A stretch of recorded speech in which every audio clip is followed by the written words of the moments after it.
Pensé que, después de 43 años de matrimonio, ya lo había escuchado todo. Pero cuando Marta se sentó frente a mí, en la mesa de la cocina, aquel jueves por la mañana, y dijo con una calma terrible: «Ricardo, creo que lo mejor sería que no vengas a la cabaña del lago esta Navidad». Sentí que algo dentro de mí se resquebrajaba como el hielo de un lago en primavera, con ese crujido sordo que anuncia que el suelo bajo tus pies ya no es seguro. Dejé la taza de café sobre la mesa con un golpe más seco del que pretendía. El líquido oscuro tembló dentro de la porcelana, formando pequeñas ondas que se expandieron hacia los bordes, como si también ellas quisieran escapar de aquella conversación. Marta no quiso mirarme a los ojos. Tenía las manos cruzadas sobre el mantel, los nudillos ligeramente blancos por la presión, y miraba un punto indefinido en algún lugar entre la sal y el azucarero.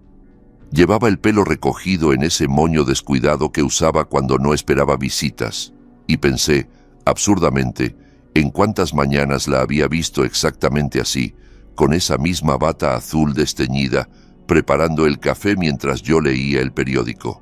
Miles de mañanas. Una vida entera contenida en ese ritual doméstico que ahora se sentía como el preludio de un funeral. Los chicos piensan, todos pensamos, que quizás sería más fácil si este año te quedas en casa, continuó, y noté cómo elegía cada palabra con el cuidado de quien camina sobre cristales rotos. Has estado tan difícil últimamente. Difícil. Esa palabra quedó flotando entre nosotros como humo de cigarro, espesa y acre, imposible de ignorar. La había escuchado antes, por supuesto, en susurros entre Marta y Clara cuando pensaban que yo no prestaba atención, en el tono exasperado de Luis cuando le daba mi opinión sobre cualquier cosa, en los silencios incómodos que se instalaban en las reuniones familiares cada vez que yo abría la boca. Pero nunca la había escuchado dicha así, directamente, como un diagnóstico médico, como una sentencia. ¿Difícil cómo?, pregunté, aunque una parte de mí ya conocía la respuesta, la había presentido durante meses en cada mirada esquiva, en cada cambio de tema abrupto, en cada excusa para acortar las llamadas telefónicas.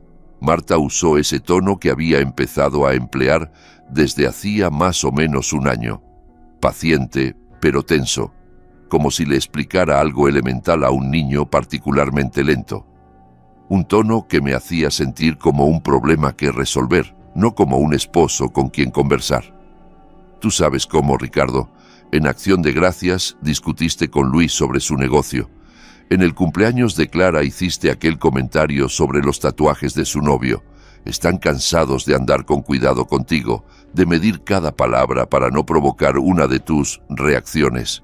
Recordaba perfectamente ambos incidentes, aunque mi versión de los hechos difería considerablemente de la que Marta estaba presentando. Luis, nuestro hijo de 41 años, divorciado desde hacía 3, trabajando en marketing digital para una empresa que cambiaba de nombre cada 6 meses, me había preguntado mi opinión sobre su nueva idea de negocio. No yo a él a mí. Me había mostrado una presentación de PowerPoint llena de gráficos coloridos y palabras en inglés, explicándome con entusiasmo juvenil su plan para dejar un trabajo estable y montar un podcast sobre estrategias de inversión en criptomonedas. Yo había escuchado pacientemente durante 20 minutos, había hecho preguntas, había pedido clarificaciones, y cuando finalmente dio su opinión, una opinión que él mismo había solicitado, de pronto era yo el villano de la historia. Solo estaba teniendo una conversación, dije sintiendo cómo la vieja frustración empezaba a trepar por mi garganta. Luis me pidió mi opinión sobre su idea. Literalmente me dijo: «Papá, quiero saber qué piensas. Tú tienes experiencia en estas cosas». «La llamaste poco práctica», respondió Marta, como si eso explicara todo, como si ser honesto fuera un crimen imperdonable. «Es que era poco práctica», insistí, incapaz de contenerme. Quería dejar un trabajo que le paga bien, con seguro médico y prestaciones, para montar un podcast sobre criptomonedas en un mercado que ya está saturado de contenido similar. Le mostré los números. Le expliqué los riesgos. Fui honesto. ¿Eso es ser difícil? ¿Decir la verdad cuando alguien te la pide? Marta soltó ese suspiro profundo y decepcionado que le había escuchado tanto últimamente, ese sonido que parecía contener años de cansancio acumulado. Justo a eso me refiero, Ricardo. No puedes simplemente apoyar. Todo tiene que ser a tu manera, tu opinión, tu juicio. Luis no necesitaba que le dijeras que su idea era mala. Necesitaba que su padre creyera en él. Me quedé mirando a la mujer a la que amaba desde 1979, tratando de reconocer en ella a la joven de ojos brillantes que había conocido en un pasillo de la Facultad de Ingeniería de la Universidad de Guadalajara. Marta estudiaba arquitectura en el edificio de al lado, y yo la había visto por primera vez cargando una maqueta enorme que amenazaba con desmoronarse en cualquier momento. Me ofrecí a ayudarla. Ella me dijo que no necesitaba ayuda, gracias. Le dije que no lo dudaba, pero que la maqueta parecía tener otra opinión. Se rió. Tenía una risa como campanillas, cristalina y genuina.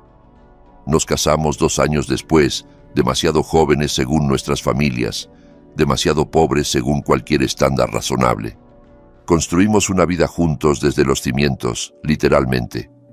3 hijos, Luis, Clara y el pequeño Andrés, que murió de leucemia a los 7 años, una herida que ninguno de los dos había mencionado en voz alta en décadas, pero que seguía ahí, latente, como una grieta estructural en los cimientos de nuestro matrimonio. Una casa en un barrio tranquilo del sur de Ciudad de México, comprada con el primer préstamo hipotecario que nos aprobaron y renovada docenas de veces a lo largo de los años. Carreras respetables. Ella como arquitecta independiente hasta que decidió dedicarse a criar a los niños, yo como ingeniero civil para el gobierno de la ciudad durante 35 años. Puentes, túneles, infraestructura vial, ese tipo de cosas de las que nadie se acuerda hasta que algo sale mal. Era bueno en lo mío. Sentía orgullo por ello. Había contribuido a construir una ciudad mejor, aunque nadie fuera a agradecérmelo jamás. Así que ya está, dije finalmente, sintiendo cómo las palabras salían de mi boca cubiertas de una amargura que no podía controlar. 43 años de matrimonio, 3 hijos criados, una vida entera dedicada a esta familia y me desinvitan de la Navidad. Marta extendió la mano como si fuera a tomar la mía, un gesto que habría hecho automáticamente hace 10 años, hace 5 incluso. Pero se arrepintió a medio camino y su mano quedó suspendida sobre el mantel como un pájaro que ha olvidado cómo volar. No es para siempre, dijo con una suavidad que sonaba ensayada.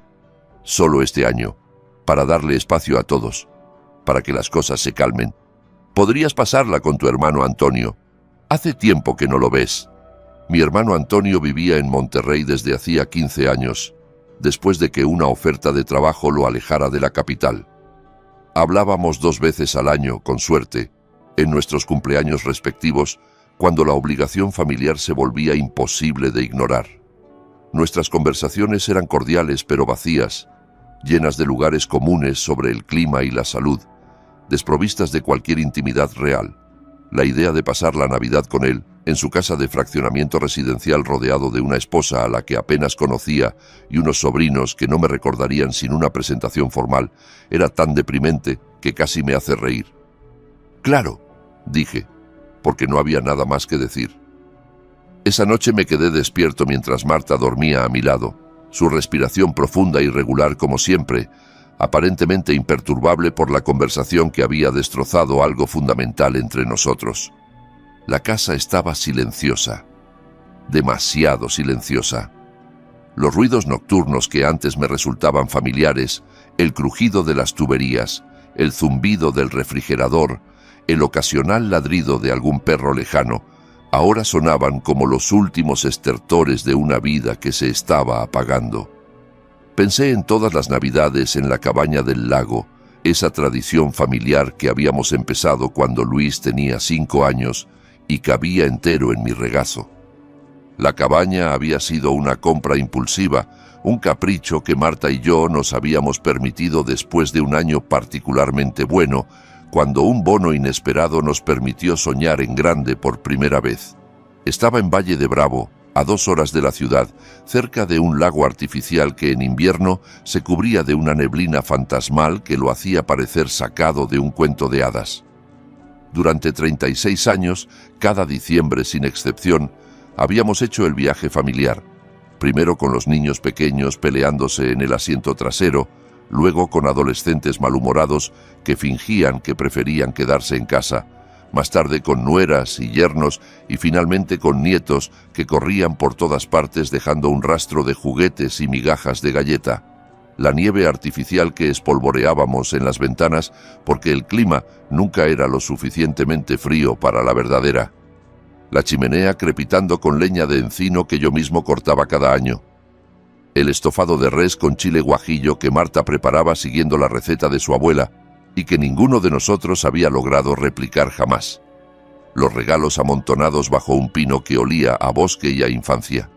Y ahora me estaban extirpando de todo eso como si fuera un tumor. Como si mi presencia fuera una enfermedad de la que la familia necesitaba curarse. A la mañana siguiente, cuando desperté con el cuello rígido y los ojos arenosos por la falta de sueño, Marta ya se había ido a su club de lectura. Había dejado una nota en la encimera de la cocina, escrita con esa letra suya que se había vuelto más pequeña y más apretada con los años. No quise despertarte. Hay café preparado. Vuelvo para la cena. Ninguna mención de la conversación del día anterior. Ninguna pregunta sobre cómo me sentía. Solo instrucciones prácticas, como las que dejarías para un huésped o un empleado doméstico. Pasé casi todo el día en mi taller del sótano, ese espacio que había reclamado como propio cuando los niños se fueron de casa y ya no necesitábamos el cuarto de juegos. Últimamente pasaba cada vez más tiempo ahí abajo, entre herramientas ordenadas por tamaño y tipo, proyectos a medio terminar que nadie más entendía, y el silencio reconfortante de un lugar donde nadie me pedía que fuera diferente de lo que era. La casa, poco a poco, y sin que yo me diera cuenta hasta que ya era demasiado tarde, se había transformado en el reino exclusivo de Marta. Decorada según su gusto cambiante, organizada según sus reglas arbitrarias, llena de objetos que ella había elegido sin consultarme porque, de todas formas, a ti no te importan estas cosas, Ricardo. Pero el sótano seguía siendo mi territorio, el último reducto de mi identidad en un hogar que ya no sentía como propio. Llevaba 8 meses trabajando en algo. Nadie de la familia lo sabía porque nadie de la familia preguntaba. Probablemente, aunque lo supieran, no les habría importado en lo más mínimo. Para ellos, yo era solo el viejo Ricardo, trasteando con sus herramientas y su computadora para evitar la vida real, como había escuchado que Clara le decía a su madre en una llamada que no sabían que yo estaba escuchando. «Papá necesita un hobby que no sea criticarnos a todos», había dicho. Y las dos se habían reído con esa complicidad femenina que siempre me hacía sentir como un intruso en mi propia familia. Pero aquello en lo que trabajaba era real, más real que cualquier cosa que hubiera hecho en años, quizás más real que cualquier cosa que hubiera hecho en toda mi vida. Todo empezó con una conversación aparentemente trivial que tuve con un antiguo colega, Daniel Campos, en una fiesta de jubilación en marzo. Daniel había sido uno de los ingenieros más brillantes del departamento, un hombre con una mente privilegiada para los números y una habilidad casi sobrenatural para ver patrones donde otros solo veían caos. Se había jubilado 5 años antes que yo y se había metido a consultor independiente, trabajando con startups tecnológicas en proyectos de infraestructura moderna. Nos encontramos junto a la mesa de bocadillos, 2 viejos dinosaurios en un salón lleno de gente que no nos conocía, compartiendo anécdotas de proyectos olvidados y quejándonos del estado actual de la profesión.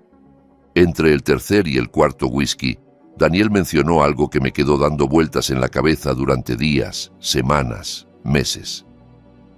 El mayor problema de la construcción moderna no es técnico, Ricardo. No es falta de materiales ni de mano de obra, ni siquiera de dinero. Es la coordinación. Tienes arquitectos trabajando en un software, ingenieros estructurales en otro, ingenieros eléctricos en un tercero. Los contratistas usan sus propios sistemas, los proveedores los suyos. cada uno midiendo en unidades diferentes, usando nomenclaturas que no coinciden, generando documentos que nadie más puede leer sin traducción. La mitad de los retrasos y sobrecostes en cualquier proyecto grande vienen de la mala comunicación entre equipos que técnicamente deberían estar trabajando juntos. Asentí con la cabeza, sintiendo cómo algo se encendía en algún rincón olvidado de mi cerebro. Lo sabía de sobra. Había lidiado con ese problema durante décadas. Había perdido incontables horas en reuniones interminables tratando de reconciliar planos que no coincidían, especificaciones que se contradecían, cronogramas que nadie había verificado contra la realidad. Alguien tiene que crear una plataforma universal, continuó Daniel, agitando su vaso vacío para enfatizar el punto.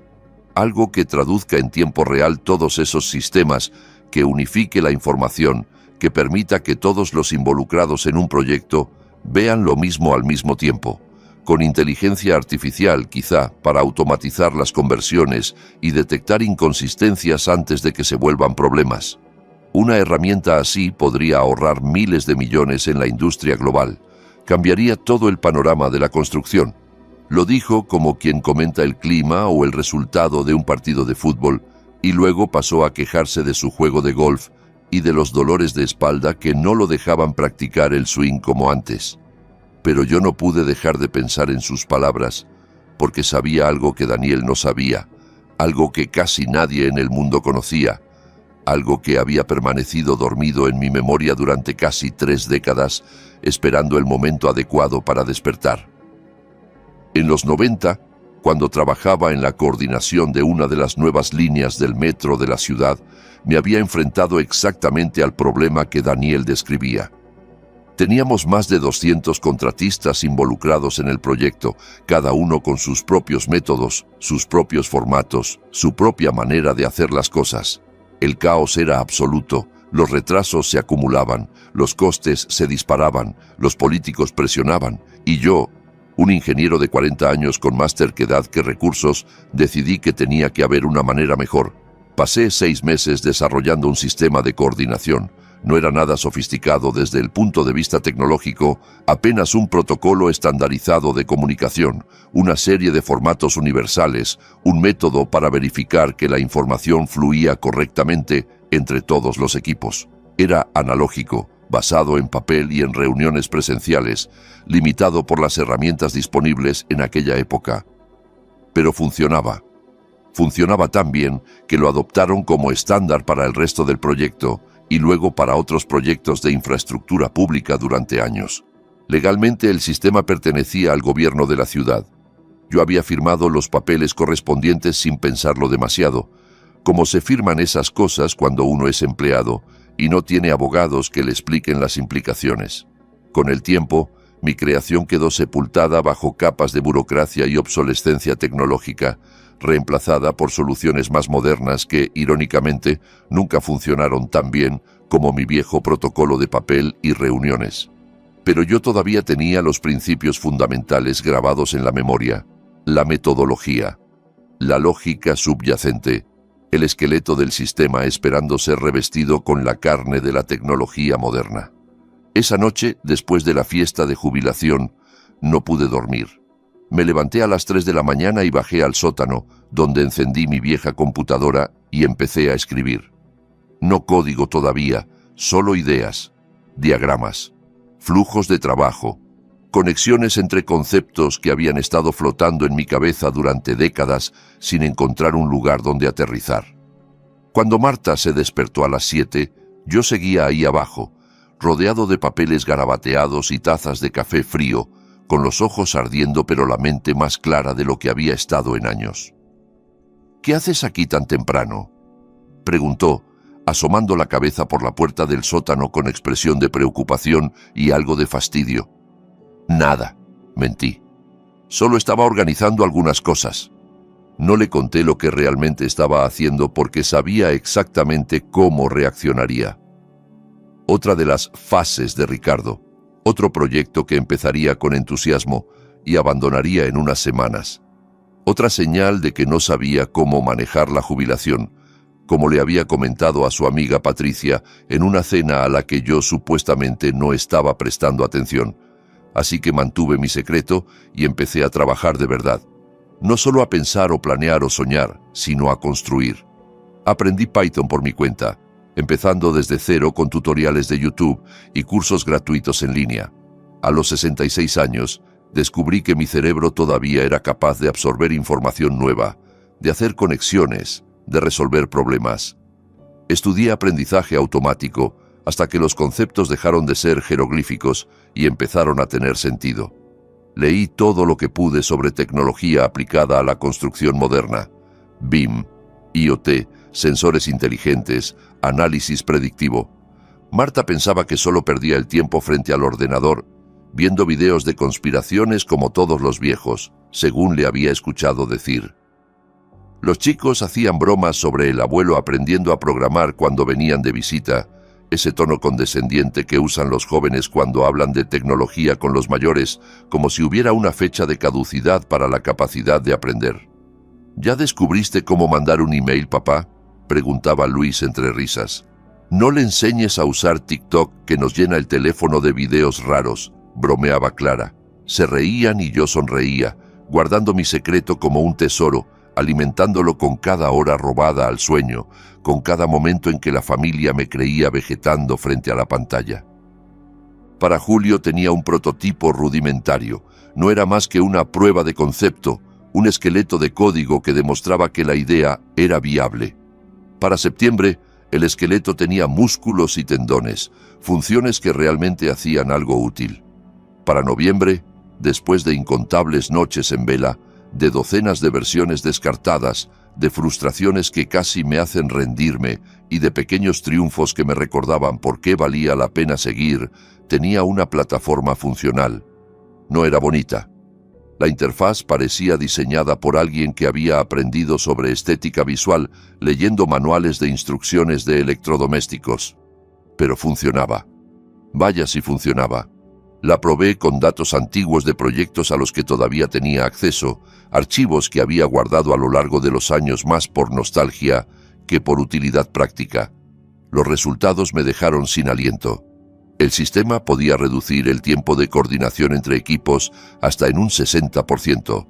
Podía recortar costes de comunicación y corrección de errores en un 40%. Podía detectar inconsistencias entre documentos antes de que se convirtieran en problemas caros de solucionar. Podía, en resumen, hacer exactamente lo que Daniel había descrito como el santo grial de la industria de la construcción. Y lo había hecho yo solo, un jubilado de 67 años al que su propia familia consideraba obsoleto. Un día de noviembre le mandé un mensaje a Daniel invitándolo a tomar café. Nos encontramos en una cafetería del centro, uno de esos lugares modernos donde el café cuesta lo que antes costaba una comida entera, pero donde al menos te dejan sentarte sin que te miren mal por ocupar una mesa durante horas. ¿Te acuerdas de aquella conversación que tuvimos en la fiesta de jubilación?, le dije, tratando de sonar casual, mientras por dentro el corazón me latía como si tuviera 20 años y estuviera a punto de declarar mi amor. La del problema de coordinación en la construcción. He estado trasteando con algo. ¿Te importa si te lo enseño?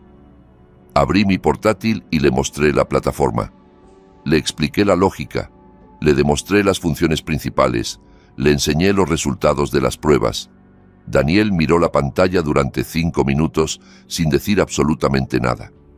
Su expresión era indescifrable, una mezcla de concentración intensa y algo más que no pude identificar.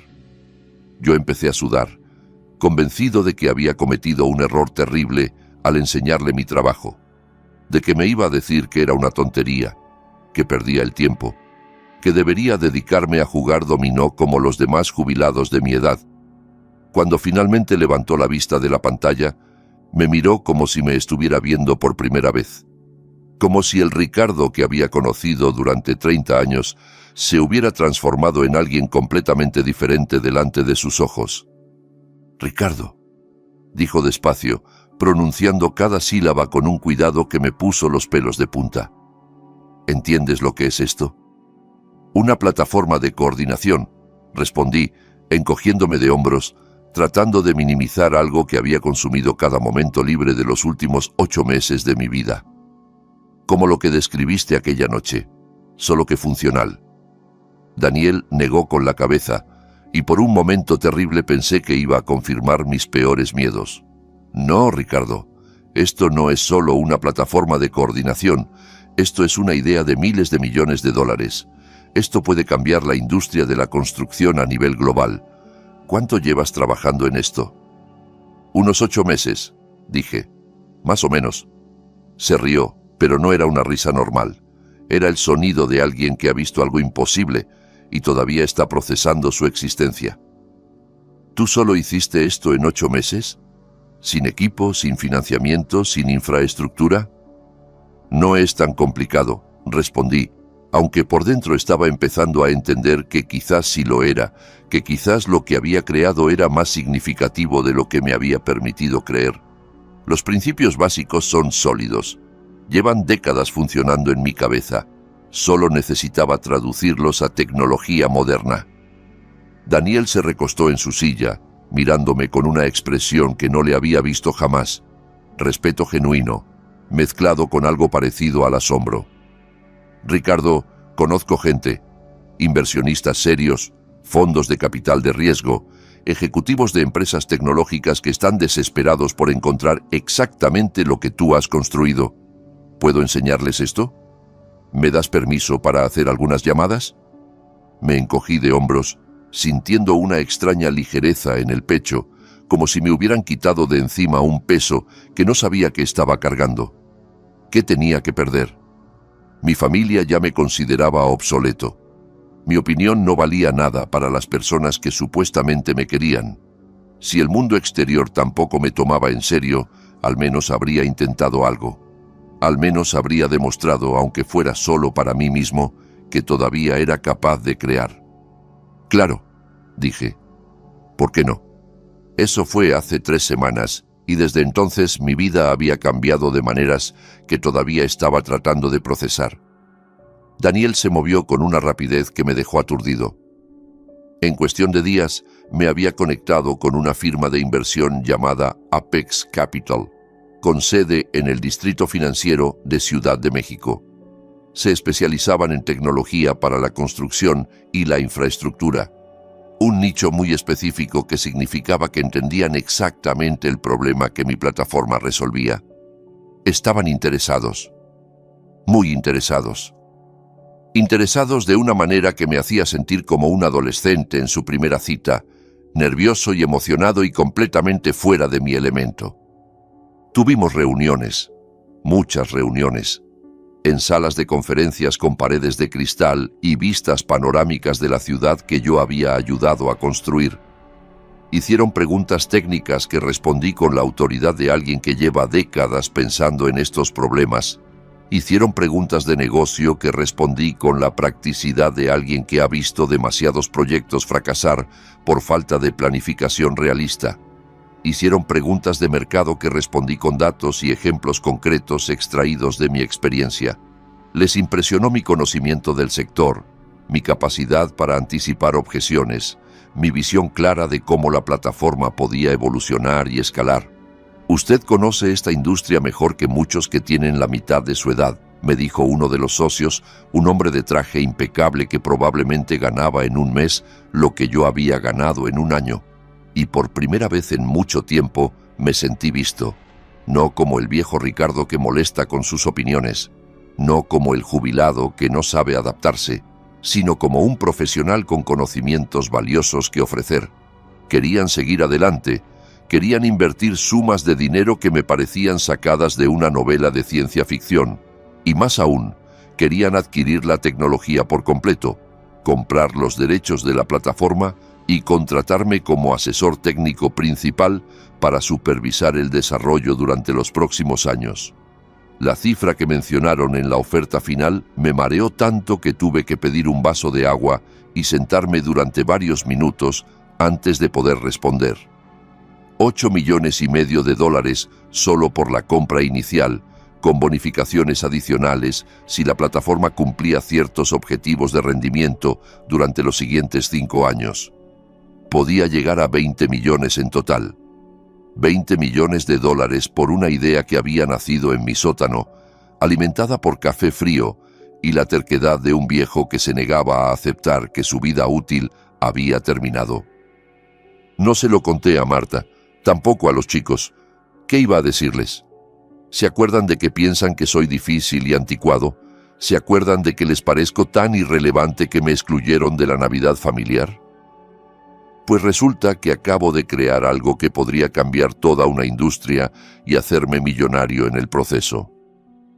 Seguramente pensarían que estaba delirando, que había caído víctima de algún estafador de Internet que les promete fortunas a los viejos ingenuos. O peor, que era otra de mis fantasías de grandeza, otra señal de que necesitaba ayuda profesional para aceptar mi lugar en el mundo. Así que mantuve el secreto. Trabajé con los abogados que Apex me proporcionó. Revisé cada cláusula del contrato con la minuciosidad que había aplicado a los planos de ingeniería durante toda mi carrera. Firmé los papeles en una oficina silenciosa donde el único sonido era el rasguño de mi pluma sobre el papel y el latido de mi propio corazón. El acuerdo quedaría finalizado y se anunciaría públicamente el 26 de diciembre, el día después de Navidad. La ironía no se me escapaba y a veces, en las noches largas de insomnio, me permitía saborearla como un vino añejo. Llegó la Navidad. Marta empezó a hacer las maletas para la cabaña del lago una semana antes, como siempre, con esa eficiencia doméstica que había perfeccionado a lo largo de 4 décadas. La vi preparar regalos para los nietos, envolver cajas con papel brillante y moños elaborados, hornear galletas de jengibre siguiendo la receta que había sido tradición familiar desde antes de que naciéramos. No me preguntó si quería ayudar. No me pidió opinión sobre nada. Yo era un fantasma en mi propia casa, una presencia que se movía por las habitaciones sin dejar rastro, invisible para la mujer con la que había compartido una vida entera. El día 23 de diciembre, mientras yo desayunaba en silencio leyendo el periódico en mi tablet, Marta bajó las maletas al recibidor. Había 2. Una grande para ella, llena de todo lo necesario para una semana en la montaña. Una más pequeña, prácticamente vacía, que dejó junto a la puerta de mi estudio. Por si cambias de opinión, dijo sin mirarme a los ojos. Los dos sabíamos que no lo haría. No iba a aparecer sin invitación en mi propia Navidad familiar, suplicando un lugar en la mesa como un perro que espera las sobras. Tenía orgullo, quizás demasiado, según Marta y los chicos, pero era lo único que me quedaba después de que me habían quitado todo lo demás. La casa quedó en silencio después de que Marta se fue. Un silencio tan profundo y tan absoluto que casi podía sentirlo como una presencia física, un compañero incómodo que se sentaba a mi lado en cada habitación. Recorrí los espacios que habíamos compartido durante décadas, mirando los objetos familiares con ojos nuevos. Las fotografías en las paredes contaban la historia de una familia feliz.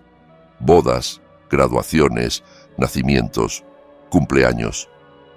¿En qué momento habíamos dejado de ser esas personas sonrientes de las fotos? ¿En qué momento me había convertido en alguien del que mi propia familia quería escapar? Luis me llamó en Nochebuena, aproximadamente a las 8 de la noche, cuando probablemente ya estaban instalados en la cabaña y empezando con los preparativos de la cena tradicional. «Hola, papá».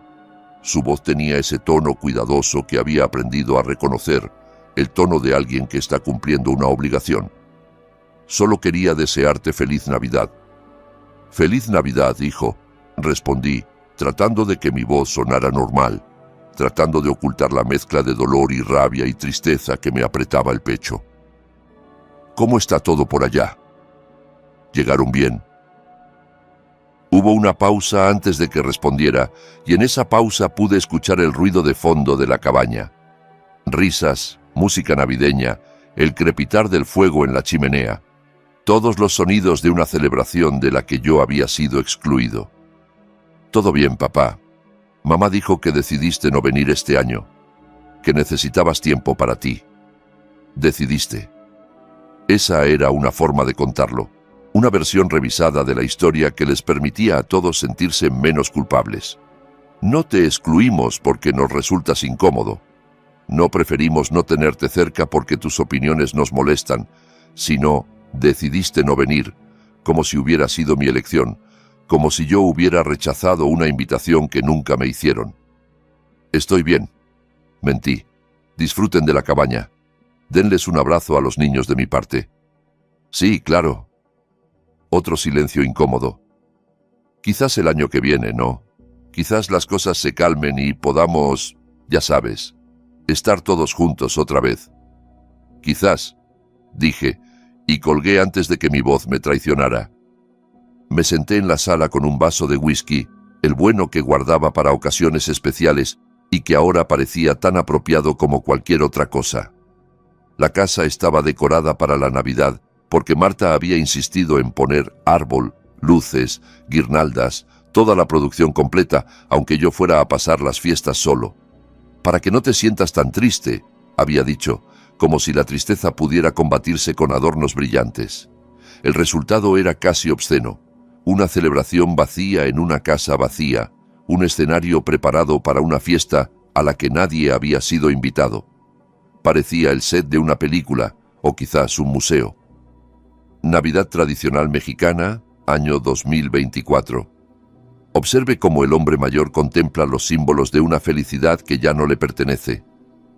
Para mi sorpresa, descubrí que no estaba enfadado. No estaba furioso, ni amargado, ni consumido por el resentimiento, como había esperado. Sobre todo me sentía tranquilo, en paz incluso, con una claridad mental que no había experimentado en mucho tiempo. Por primera vez en meses, nadie estaba decepcionado conmigo. Nadie suspiraba cuando hablaba ni intercambiaba miradas significativas con otros cuando expresaba una opinión. No había tensión, no había conflicto, no había esa sensación constante de estar caminando sobre cáscaras de huevo esperando el próximo crujido. Solo éramos mis pensamientos, yo, el whisky y el zumbido constante del refrigerador en la cocina. Pasé el día de Navidad en el sótano, trabajando en los últimos detalles técnicos de la plataforma. El acuerdo con Apex se cerraría oficialmente al día siguiente y quería asegurarme de que todo estuviera perfecto, de que la documentación fuera impecable, de que no hubiera ningún cabo suelto que pudiera complicar las cosas en el último momento. A mediodía subí a la cocina y me preparé un sándwich de pavo con sobras del refrigerador, añadiendo salsa de arándano que Marta había dejado en un recipiente etiquetado. La tradición todavía importaba, aunque la familia pareciera haber decidido que yo no lo hacía. Comí solo, en la mesa del comedor donde habíamos compartido miles de comidas familiares, mirando la silla vacía que solía ocupar Marta y las otras sillas donde se sentaban Luis y Clara cuando venían de visita. Pensé en el pequeño Andrés, nuestro hijo que nunca llegó a crecer, que nunca tuvo la oportunidad de desarrollar opiniones con las que yo pudiera discrepar. 30 años desde su muerte y todavía podía verlo perfectamente. Su sonrisa traviesa, su risa contagiosa, la forma en que decía papi, con esa emoción pura que solo tienen los niños pequeños. Me pregunté qué habría pensado él de todo esto. Si también me habría considerado difícil. Si también habría preferido una Navidad sin su padre. A las 12:12 de la noche, justo cuando el día de Navidad daba paso al 26 de diciembre, mi teléfono vibró con una llamada entrante. El nombre en la pantalla decía Luis. Contesté con el corazón acelerado, pensando que quizás había pasado algo malo, que quizás alguien estaba enfermo o herido, que quizás necesitaban mi ayuda después de todo. Papá. La voz de Luis sonaba extraña, más aguda de lo normal, con un temblor que no le había escuchado desde que era adolescente. Papá, ¿estás ahí? Estoy aquí, hijo. ¿Qué pasa? ¿Están todos bien? Hubo un silencio largo cargado de algo que no podía identificar. Luego, con una voz que oscilaba entre la incredulidad y algo parecido al pánico. Papá, ¿qué demonios está pasando? No entiendo. ¿De qué hablas? ¿Qué hiciste, papá? Tu nombre está en todas partes. Acaba de saltar una notificación en mi teléfono, una alerta de noticias. Dice, Ricardo Alonso Herrera, ingeniero civil de Ciudad de México, Ha vendido una plataforma revolucionaria de tecnología para la construcción a Apex Capital por... Se detuvo, como si las siguientes palabras fueran demasiado grandes para salir de su boca. Papá, dice $8.500.000. Me dejé caer en la silla de mi estudio sintiendo cómo las piernas me fallaban. Sabía que venía el anuncio, por supuesto, lo habíamos acordado. Medianoche del 26 de diciembre, habían dicho los de Relaciones Públicas de Apex, pero no había caído en que lo tomarían tan literalmente, que el comunicado de prensa saldría exactamente en el momento en que el calendario cambiara de fecha, que mi familia se enteraría de esta manera, a través de una notificación en sus teléfonos, en lugar de escucharlo de mi propia boca. «Ah», fue todo lo que pude decir. «¿Ah?» La voz de Luis subió una octava. «¿Eso es todo lo que tienes que decir?» «¿Ah? Papá, ¿es real esto? ¿De verdad vendiste algo por $8 millones? «Es real», confirmé, sintiendo una extraña mezcla de satisfacción y agotamiento. «Es la compra inicial. Hay más si se cumplen los objetivos de rendimiento durante los próximos años. Podría llegar a 20 millones en total». El silencio al otro lado de la línea duró varios segundos, una eternidad en una conversación telefónica. Podía imaginar a Luis de pie en algún rincón de la cabaña, alejado de la familia, tratando de procesar información que no encajaba con ninguna de las categorías mentales que tenía para clasificar a su padre. El viejo Ricardo no creaba tecnología revolucionaria. El viejo Ricardo no cerraba acuerdos multimillonarios. El viejo Ricardo era un problema que tolerar, no un éxito que celebrar. «Necesito llamarte luego», dijo finalmente con una voz que ya no parecía la suya. Necesito pensar. Entender qué está pasando». Colgó sin despedirse, y antes de que pudiera procesar la conversación, el teléfono volvió a sonar. Clara, luego Marta, luego otra vez Luis. Mi teléfono se convirtió en una máquina de interrupciones constantes durante la siguiente hora, vibrando y sonando y llenándose de mensajes que no me sentía capaz de leer todavía. Dejé la mayoría de las llamadas irse al buzón de voz. No estaba listo para hablar. Todavía no. Necesitaba tiempo para saborear este momento, para entender qué significaba, para prepararme para lo que vendría después. Porque sabía, con la claridad de quien ha vivido 67 años y ha visto suficientes giros dramáticos en la vida, que las cosas estaban a punto de cambiar de maneras que apenas podía imaginar. A la mañana siguiente desperté con 47 mensajes de texto, 12 notas de voz y 6 correos electrónicos esperando mi atención. La mayoría eran de familiares cercanos y lejanos, algunos de los cuales no había escuchado en años, que de pronto querían reconectarse y ponerse al día. Había mensajes de antiguos colegas que habían visto la noticia y querían felicitarme, expresando admiración que habría significado mucho más si hubiera llegado antes de que se anunciara el dinero. Varios correos eran de periodistas de medios nacionales e internacionales pidiendo entrevistas exclusivas sobre el ingeniero jubilado que revolucionó la industria de la construcción. Y en medio de todo ese ruido, había un mensaje de Marta que simplemente decía: «Voy para allá, tenemos que hablar». Llegó esa tarde, sola, habiendo dejado a los chicos en la cabaña con instrucciones de que ella volvería pronto. Entró sin tocar, aunque técnicamente me había dejado solo en esa casa para que le diera espacio a la familia. La llave giró en la cerradura con el mismo sonido familiar de siempre. Sus pasos resonaron en el pasillo con el mismo ritmo de siempre, pero había algo fundamentalmente diferente en la forma en que me miró cuando me encontró esperándola en la sala. Me miró como si me estuviera viendo por primera vez en mucho, mucho tiempo. Ricardo se quedó de pie en el umbral, sin saber qué hacer con sus manos, sin saber cómo acercarse a alguien que de pronto se había convertido en un extraño. «¿Por qué no me lo dijiste? ¿Por qué no me contaste nada?» «¿Decirte qué exactamente?», pregunté, aunque sabía perfectamente a qué se refería. «No juegues conmigo, Ricardo», dijo, y su voz se quebró en la última palabra. Lo de la tecnología, el acuerdo con Apex, los meses de trabajo, todo. He estado leyendo sobre la plataforma toda la mañana.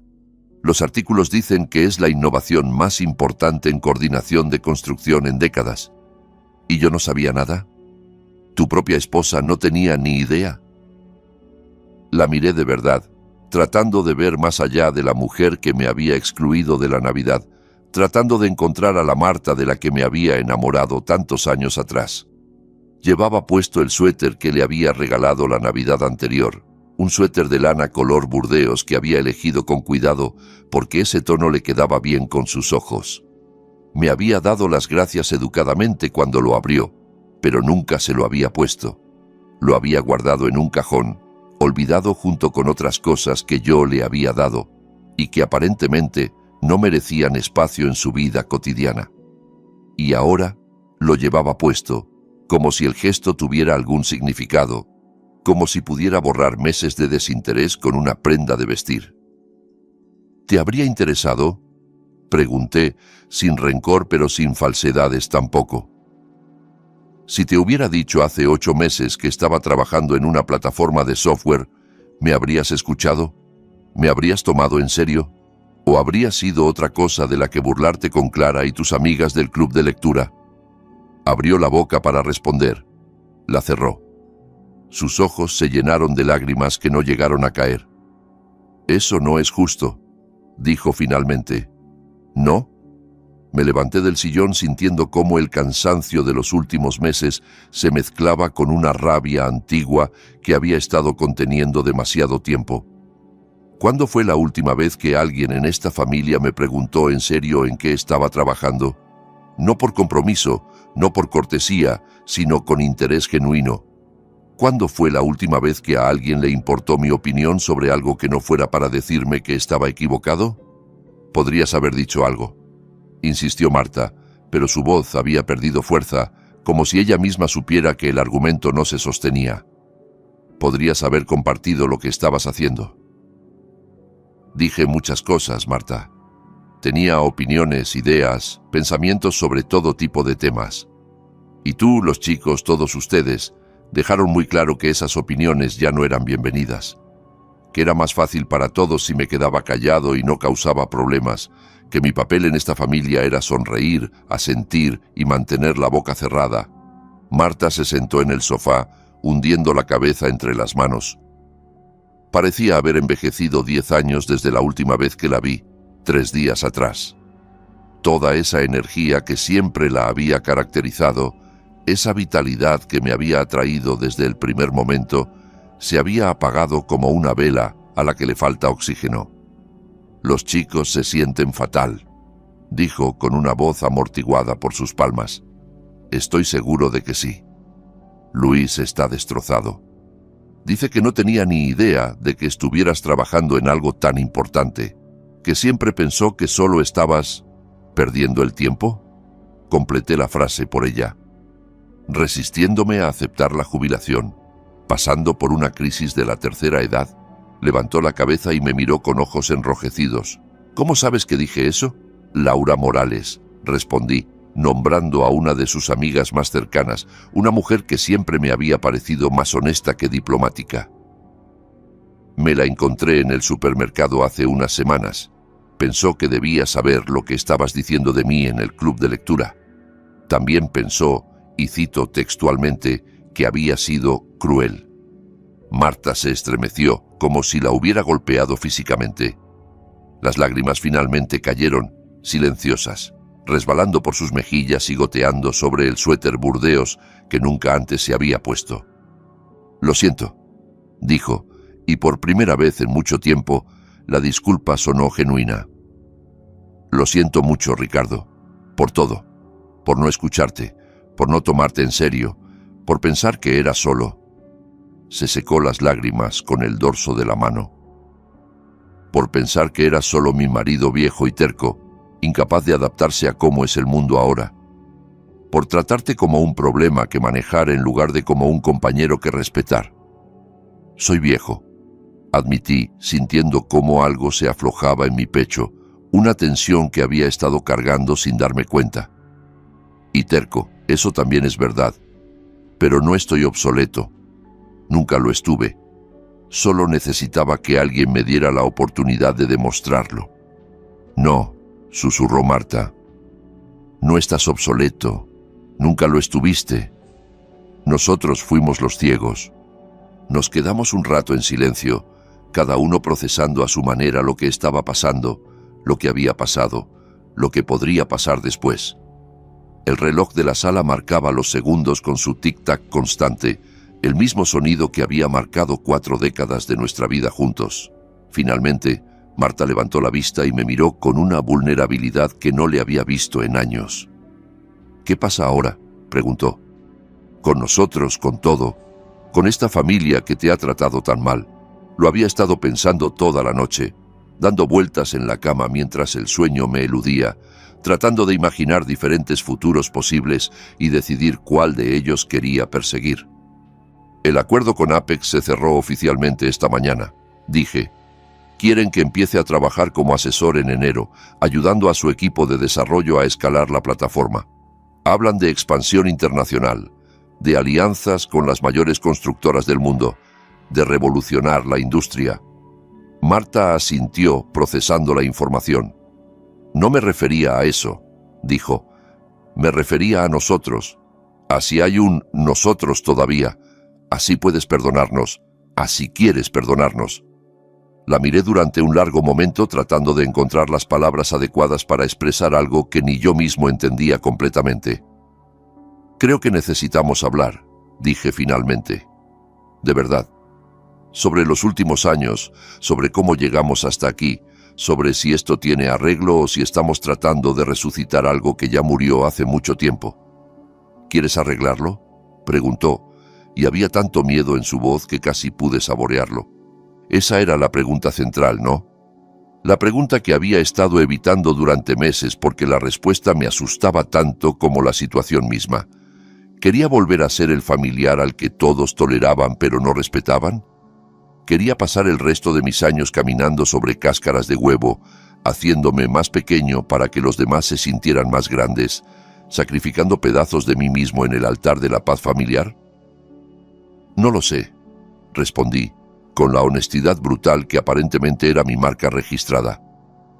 «Sé que te he querido durante 43 años, sé que hemos construido una vida juntos, que tenemos hijos y nietos y recuerdos que nadie puede quitarnos. Pero no sé si puedo volver a ser la persona que ustedes querían que fuera. Esa persona me estaba matando, Marta». Lentamente, día tras día, cada vez que tragaba mis opiniones o fingía estar de acuerdo con cosas que no creía o aceptaba ser tratado como un obstáculo en lugar de como un ser humano completo. «Nunca quisimos que fueras otra persona», dijo, pero incluso mientras las palabras salían de su boca, supe que ella sabía que no eran verdad. «Claro que sí», respondí sin dureza, pero sin concesiones. «Querían que fuera más callado, menos opinador, más complaciente. Querían que asintiera y sonriera y dejara de tener pensamientos que no encajaran perfectamente con los de todos los demás». No discutió. No podía hacerlo, porque los dos sabíamos que era verdad. Esa tarde aparecieron Luis y Clara, juntos, lo que sugería que habían coordinado su llegada en el camino desde la cabaña. Se quedaron de pie en medio de la sala incómodos, evitando mi mirada, como adolescentes que han sido sorprendidos haciendo algo de lo que se avergüenzan profundamente. Mi hijo de 41 años y mi hija de 38, reducidos a niños pequeños, esperando una reprimenda que sabían que merecían.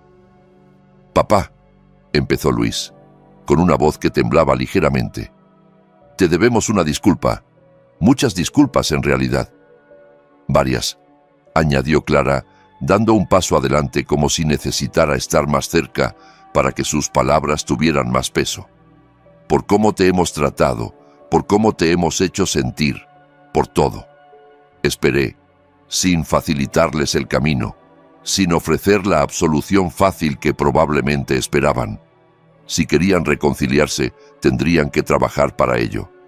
Tendrían que demostrar que entendían, realmente entendían, el daño que habían causado. «Te hemos tratado como si no importaras», continuó Luis, buscando las palabras con visible dificultad.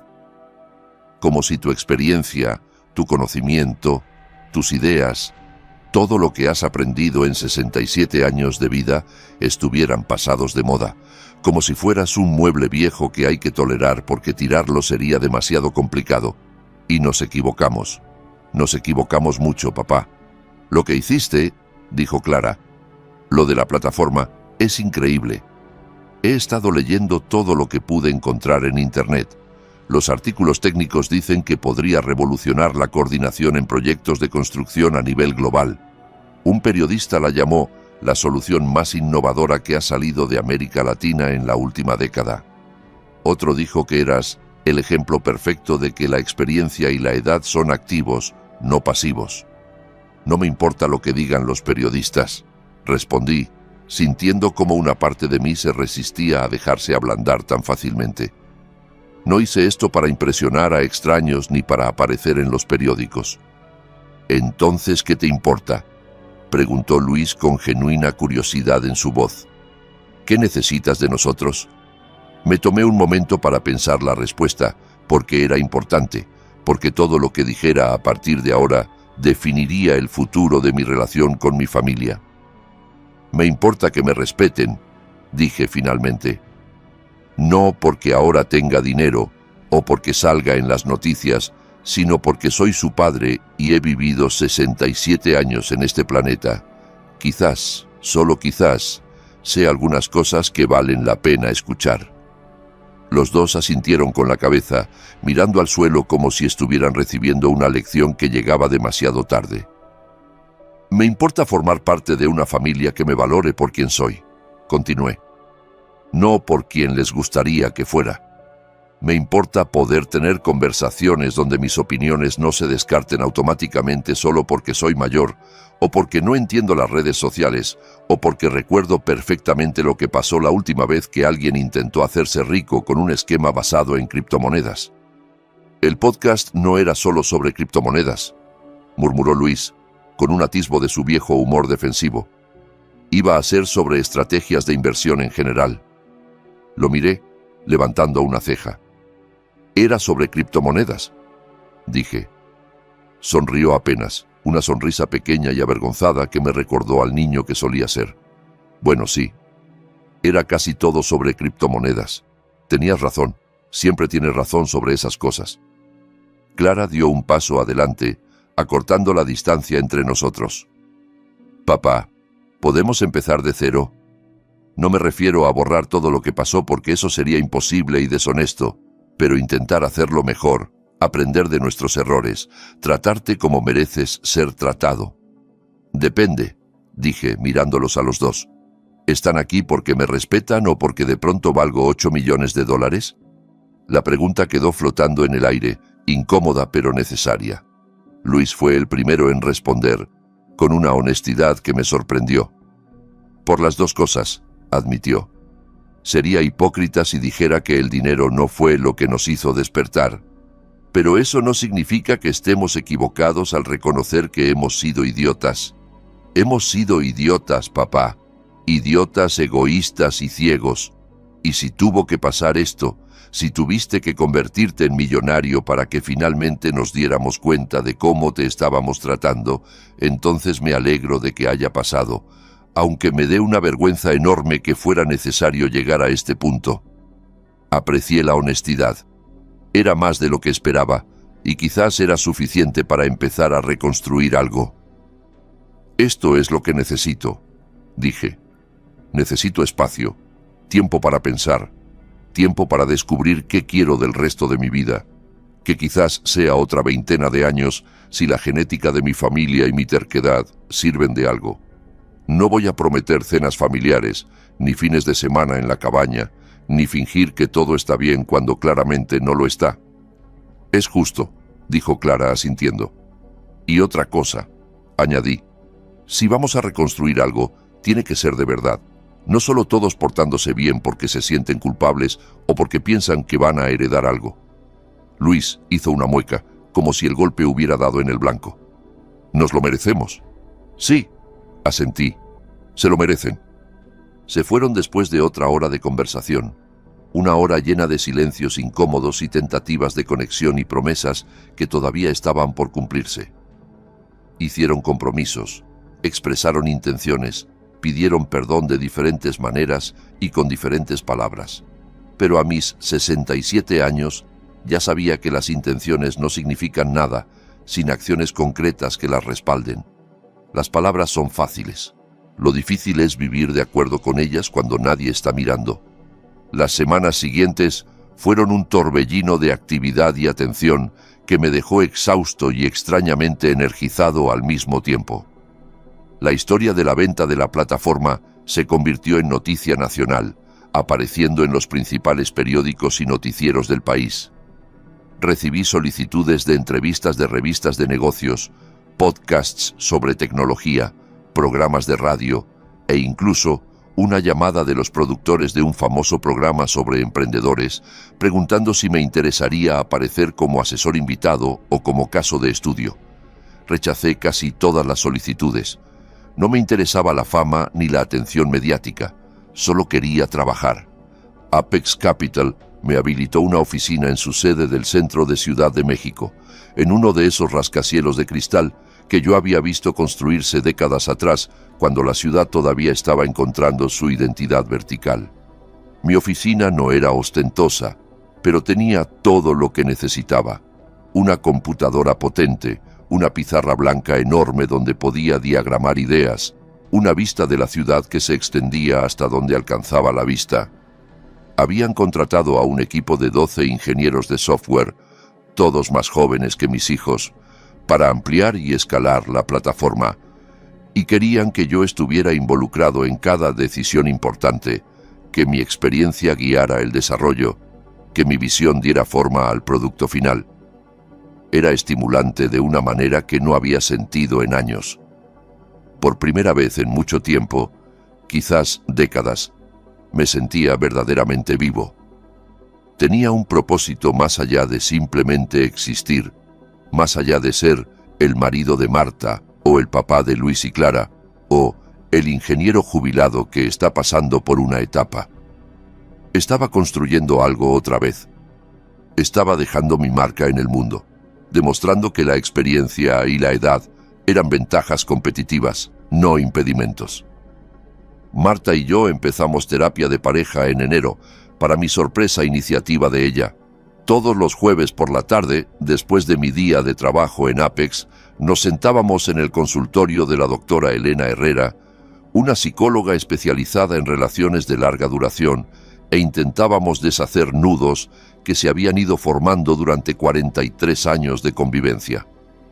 Hablábamos de los momentos buenos y de los malos, de las decisiones que nos habían acercado y de las que nos habían alejado, de la muerte de Andrés y de cómo nunca habíamos procesado juntos ese dolor, de las expectativas no cumplidas y de los resentimientos acumulados. ¿Cuándo empezaste a sentir que no te escuchaban?, me preguntó la doctora en una de las primeras sesiones, con esa manera suya de formular preguntas que parecían simples, pero que abrían puertas a habitaciones enteras de emociones enterradas. Lo pensé cuidadosamente antes de responder. Fue gradual, dije finalmente. No hubo un momento específico, una conversación puntual donde todo cambiara. Fue más como una erosión. Quizás empezó hace 10 años, cuando los chicos ya eran adultos haciendo sus propias vidas y ya no me necesitaban para nada práctico. Marta se llenó de actividades: el club de lectura, las clases de yoga, los viajes con sus amigas. Yo seguía trabajando, pero el trabajo se había vuelto rutinario, sin los desafíos que antes me mantenían enganchado.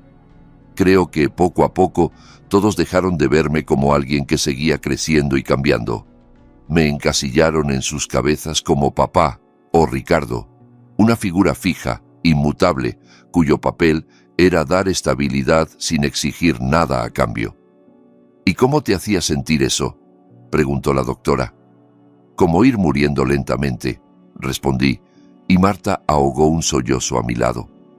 Como si me estuvieran borrando, conversación tras conversación, mirada tras mirada. La terapia era difícil. Había semanas en las que salíamos del consultorio sintiéndonos más cerca el uno del otro, y otras en las que el camino de regreso a casa transcurría en un silencio cargado de cosas que todavía no sabíamos cómo decir. Pero seguíamos yendo, seguíamos intentando, seguíamos haciendo el trabajo necesario para descubrir si lo que quedaba de nuestro matrimonio valía la pena salvarlo. En febrero, Luis vino a verme con una propuesta de negocio. Me invitó a almorzar en un restaurante cerca de las oficinas de Apex, uno de esos lugares modernos donde los platos tienen nombres incomprensibles y las porciones son artísticamente diminutas. Traía una carpeta llena de documentos y una expresión de nerviosismo que me recordó a cuando tenía 8 años y me pedía permiso para quedarse despierto hasta tarde. «Papá», dijo después de que nos sirvieran el primer plato, «he estado pensando mucho en lo que pasó, en todo lo que pasó, y creo que finalmente entiendo algo». «¿Qué cosa?», pregunté, genuinamente curioso. «Que tenías razón sobre el podcast de criptomonedas. Era una idea terrible. Pero no tenías razón sobre mí. No soy un fracasado ni un soñador sin sentido práctico. Simplemente necesitaba encontrar la manera correcta de aplicar lo que sé hacer». Sacó los documentos de la carpeta y los extendió sobre la mesa. Era una propuesta completa, profesional, detallada. Un plan para combinar su experiencia en marketing digital con mi plataforma de coordinación, creando una solución integral para empresas constructoras que incluyera no solo la tecnología que yo había desarrollado, sino también herramientas de comunicación con clientes, visualización de proyectos y estrategias de marca y posicionamiento. Mi primer instinto fue decir que no. Proteger lo que había construido, mantenerlo alejado de los líos familiares y las complicaciones emocionales. Pero entonces recordé lo que le había dicho a Clara, que las acciones pesan más que las intenciones. Luis estaba aquí, con un plan concreto, tratando de demostrar que podía hacer algo valioso. ¿No era eso exactamente lo que yo había pedido? «Enséñame los detalles», dije. La propuesta era buena, muy buena. Mejor de lo que esperaba, honestamente. Luis había hecho su tarea con una meticulosidad que no le conocía. Había identificado huecos en el mercado, investigado a la competencia, preparado proyecciones financieras realistas y diseñado una estrategia de implementación por fases. Ya no era solo una idea flotando en el aire, era un plan de negocios sólido, el tipo de documento que yo habría respetado viniendo de cualquier profesional. Pasamos 3 meses desarrollándolo juntos. Trabajamos al lado del otro en mi oficina de Apex, debatiendo estrategias, refinando propuestas, preparando presentaciones. Y en ese proceso, redescubrí partes de mi hijo que había olvidado o que quizás nunca había visto con claridad. Era inteligente, más inteligente de lo que yo le había dado crédito. Tenía un talento genuino para entender dinámicas de mercado, para comunicar ideas complejas de manera accesible, para ver oportunidades donde otros veían obstáculos. Y, lo más importante, me escuchaba. No de manera pasiva o condescendiente, sino con interés real, tomando notas, haciendo preguntas, incorporando mis sugerencias a su trabajo. En mayo presentamos la propuesta conjunta al equipo directivo de Apex Capital. La reunión duró 3 horas, llenas de preguntas difíciles y análisis detallados, pero al final, la respuesta fue un sí entusiasta. Contrataron a Luis como consultor externo para empezar, y en julio lo nombraron director de la nueva división de marketing para la expansión de la plataforma en el sector de construcción residencial. Ver a mi hijo prosperar, verlo encontrar su lugar en algo que yo había creado, fue una satisfacción que no sabía que necesitaba hasta que la tuve. Clara tomó otro camino, uno que me sorprendió y me conmovió a partes iguales. Vino a verme una tarde de marzo, con esa expresión seria que siempre ponía cuando tenía algo importante que decir. «Papá», dijo, «he estado pensando en tu plataforma, no desde el lado técnico o de negocios, sino desde otro ángulo». «¿Cuál?», pregunté. «El impacto social. Los proyectos de construcción no ocurren en el vacío. Afectan a comunidades, desplazan personas, cambian barrios enteros, y casi siempre los más afectados son los que menos voz tienen en el proceso». Me contó su idea. crear un componente de la plataforma que facilitara la participación comunitaria en proyectos de construcción, herramientas para recoger opiniones de los vecinos, para comunicar los planes de manera accesible, para asegurar que el desarrollo beneficiara a las comunidades en lugar de simplemente imponerse sobre ellas. No lo hacía por dinero. Le ofrecí pagarle como consultora, pero rechazó el salario. No quiero que esto sea transaccional, dijo. Quiero que sea algo que hagamos juntos porque importa. Creamos un consejo consultivo sobre impacto social, con Clara como presidenta. Sus ideas sobre participación comunitaria transformaron la forma en que Apex abordaba proyectos en zonas residenciales, y pronto otras empresas empezaron a interesarse en nuestro modelo. Mi hija, la trabajadora social a la que una vez le hice un comentario desafortunado sobre los tatuajes de su novio, estaba cambiando la industria de la construcción desde un ángulo que ningún ingeniero habría considerado. Marta, por su parte, empezó a tomar clases de programación básica en una escuela para adultos cerca de casa. Dijo que quería entender lo que yo había estado haciendo en el sótano todos esos meses. Nunca se convertiría en programadora, y los dos lo sabíamos, pero aprendió lo suficiente como para tener conversaciones informadas sobre mi trabajo, para hacer preguntas que no eran solo por cortesía. Y más importante aún, empezó a preguntar de nuevo. Preguntas reales, con interés genuino, del tipo que se hacen cuando asumes que la persona frente a ti quizás sabe algo que tú no sabes. Volvimos a hablar como no habíamos hablado en años, sobre su trabajo de arquitecta, abandonado décadas atrás para criar a los niños, sobre mis proyectos de ingeniería, los éxitos y los fracasos, sobre los sueños que habíamos tenido de jóvenes y los que todavía nos quedaban por cumplir. No era perfecto. Seguíamos teniendo desacuerdos, momentos de tensión, días en los que los viejos patrones amenazaban con volver.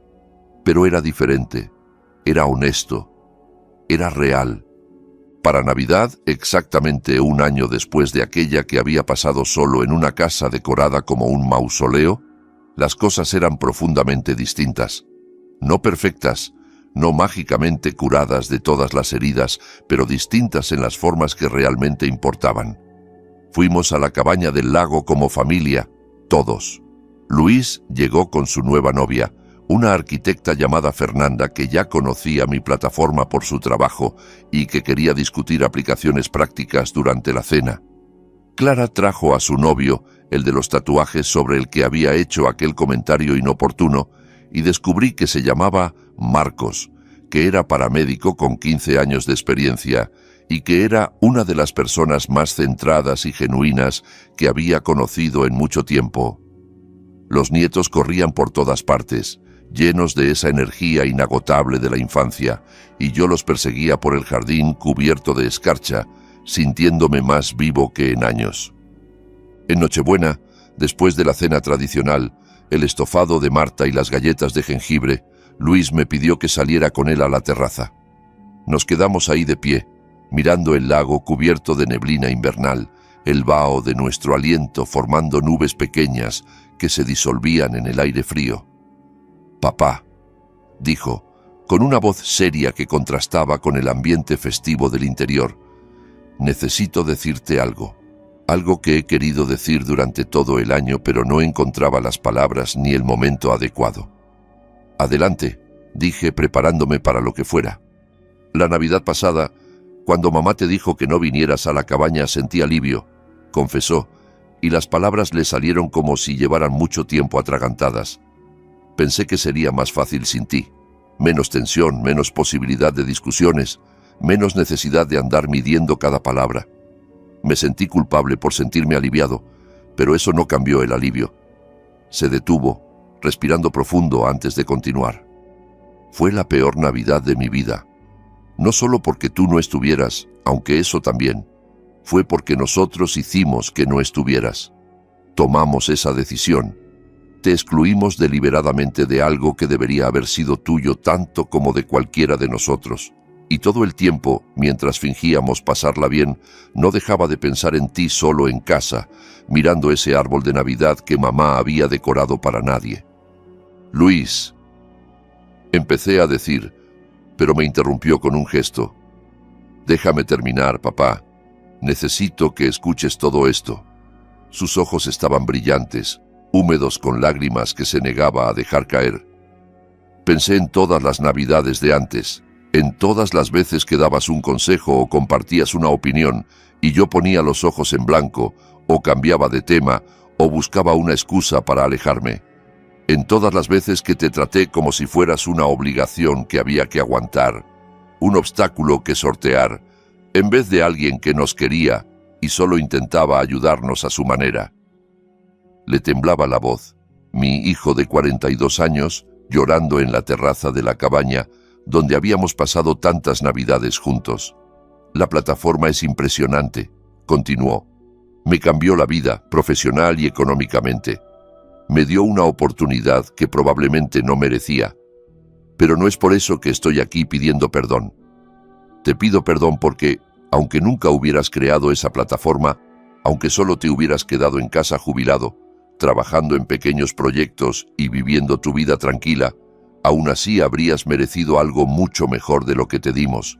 Aún así, habrías merecido respeto y atención y que te escucharan. Lo abracé. No recuerdo la última vez que había abrazado a mi hijo de esa manera, con fuerza, sin prisas, sintiendo cómo su cuerpo temblaba contra el mío mientras las lágrimas que había contenido finalmente caían. Lloró contra mi hombro como no lo hacía desde que era un niño pequeño asustado por una pesadilla. Te perdono, le dije, sintiendo como algo que había estado roto empezaba finalmente a soldarse. Pero más aún, estoy orgulloso de ti. Orgulloso de que hayas sido capaz de ver tus errores, de reconocerlos, de querer cambiar. Eso requiere más valor del que la mayoría de la gente tiene. ¿Eres feliz, papá?, preguntó después de un rato, separándose para mirarme a los ojos.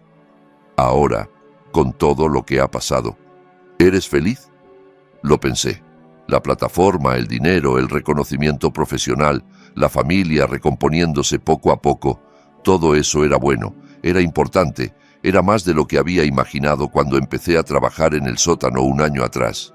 Pero la respuesta real era más sencilla, más fundamental. Ya no soy invisible, le dije. Eso es lo que me hace feliz. No el dinero, no los titulares, no el éxito empresarial, sino saber que las personas que me importan finalmente me ven, que mi voz cuenta, que mis pensamientos valen algo, que después de 67 años alguien está escuchando. Desde la ventana de la cabaña se veía a Marta riendo con Clara, las dos sosteniendo copas de vino mientras decoraban galletas con los nietos. Las luces del árbol de Navidad se reflejaban en los cristales, creando halos de colores que bailaban sobre sus rostros. Marcos, el novio de Clara, estaba explicándole algo a Fernanda, mientras los niños corrían a su alrededor. Parecía un anuncio de televisión, la imagen perfecta de una familia unida celebrando las fiestas. Pero no era perfecta, era real, desordenada, complicada, todavía sanando heridas que tardarían años en cerrarse completamente, pero real. Y eso había aprendido después de 12 meses que se sentían como una vida entera, valía más que cualquier cantidad de dólares que Apex Capital pudiera ofrecer. Más tarde, cuando todos se habían ido a dormir y la cabaña estaba en silencio, salvo por el crepitar del fuego en la chimenea, me quedé solo en la sala con mi portátil. Estaba trabajando en un proyecto nuevo, apenas unas ideas preliminares, bocetos de código y diagramas de flujo, una extensión de la plataforma que podría revolucionar el mantenimiento de infraestructura existente, prediciendo fallos estructurales antes de que se convirtieran en crisis, anticipando necesidades de reparación, optimizando el ciclo de vida de puentes y túneles y edificios. No se lo había contado a nadie todavía. Quizás lo haría cuando el concepto estuviera más maduro. Quizás esperaría hasta tener otro prototipo funcional. Pero esta vez no era porque me sintiera invisible o porque temiera el rechazo. Era porque había aprendido algo valioso sobre mí mismo en el último año. Algo que ningún acuerdo millonario podía comprar. No necesitaba validación externa para saber que mi trabajo importaba. No necesitaba el permiso de nadie para seguir creciendo, aprendiendo, construyendo. El respeto de mi familia era importante, sí, pero no era la fuente de mi valor. Mi valor venía de dentro, de la capacidad que tenía para crear cosas que antes no existían, para resolver problemas que otros consideraban insolubles, para mirar el mundo con ojos de ingeniero y ver posibilidades donde otros solo veían limitaciones. A los 67 años, después de una vida entera de trabajo y una familia que casi me descarta, apenas estaba empezando. Mi teléfono vibró con un mensaje. Daniel Campos. Vi los números del último trimestre. Tu plataforma está superando todas las proyecciones. Los inversionistas están eufóricos. Has creado algo especial, Ricardo. Algo que va a cambiar esta industria para siempre. Feliz Navidad, viejo amigo. Sonreí y dejé el teléfono a un lado sin responder. Ya habría tiempo para mensajes y felicitaciones y discusiones de negocios. Esta noche era para otras cosas. El fuego crepitaba con ese sonido reconfortante que había sido banda sonora de tantas Navidades. La nieve, que finalmente había decidido caer este año después de un diciembre inusualmente templado, flotaba suavemente al otro lado de la ventana, cubriendo el jardín y el camino de entrada con una capa blanca que brillaba bajo la luz de la luna. En algún lugar del piso de arriba, mi familia dormía, cómoda y segura en una cabaña que había estado a punto de perderme para siempre, en una tradición que casi habían destruido por no saber ver lo que tenían delante. Pero yo seguía aquí, trabajando, pensando, construyendo, demostrando con cada línea de código y cada idea nueva que obsoleto no es una palabra que se pueda aplicar a alguien que se niega a dejar de crecer. Y eso, pensé mientras cerraba el portátil y me levantaba para subir a acostarme junto a Marta, era la verdadera victoria. No los 8 millones de dólares, no el reconocimiento profesional, no los artículos en los periódicos ni las ofertas de entrevistas, ni siquiera la reconciliación familiar, por importante que fuera. La victoria real, la que nadie podía quitarme nunca, era saber que había pasado 67 años convirtiéndome en alguien digno de ser escuchado, alguien con conocimientos valiosos y experiencias significativas y una perspectiva única sobre el mundo, y que, por fin, después de tanto tiempo dudando de mí mismo, dejándome minimizar por personas que supuestamente me querían, aceptando un papel de irrelevancia que nunca me había correspondido, había aprendido a creerlo yo mismo. Subí las escaleras en silencio, pisando con cuidado los escalones que conocía de memoria, evitando los que crujían. Marta estaba dormida cuando entré en la habitación, su respiración suave y regular, su rostro relajado de una manera que no le había visto en mucho tiempo. Me acosté a su lado, sintiendo el calor de su cuerpo junto al mío, y cerré los ojos. El próximo año traería nuevos desafíos. La plataforma seguiría expandiéndose, exigiendo más de mi tiempo y mi energía. La familia seguiría sanando, con avances y retrocesos inevitables. Habría momentos difíciles, seguramente, conflictos que resolver, heridas que todavía dolían al tocarlas. Pero también habría momentos como este, la paz de una casa llena de personas que finalmente habían aprendido a verme, el silencio de una noche de invierno, la promesa de un futuro que todavía estaba por escribirse, y yo estaría ahí para vivirlo todo. No como un fantasma, no como un obstáculo, no como un problema que tolerar, sino como Ricardo Alonso Herrera, 67 años, ingeniero, inventor, padre, abuelo, esposo y un hombre que se había negado a desaparecer. Eso, al final, era todo lo que importaba.